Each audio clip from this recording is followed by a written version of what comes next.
Today in this video we will learn about how to schedule WordPress posts in bulk. If you want to schedule WordPress posts in bulk, then in that case log into your WordPress dashboard and then go to Add New under Plugins section.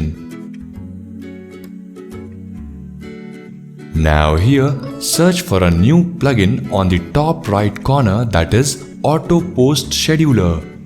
Install this plugin and then activate it.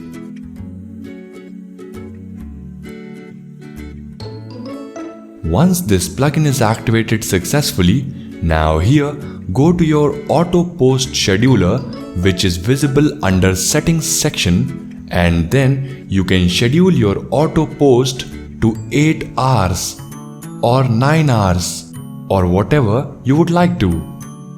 You can set all other parameters like limit checks, do not schedule on these dates, eligibility criteria, number of posts, that is from here, max post per day, and also update options. Once you are done with all the settings and changes, click over Enable. Now finally, Auto Post Scheduler will be enabled and log messages will be printed here.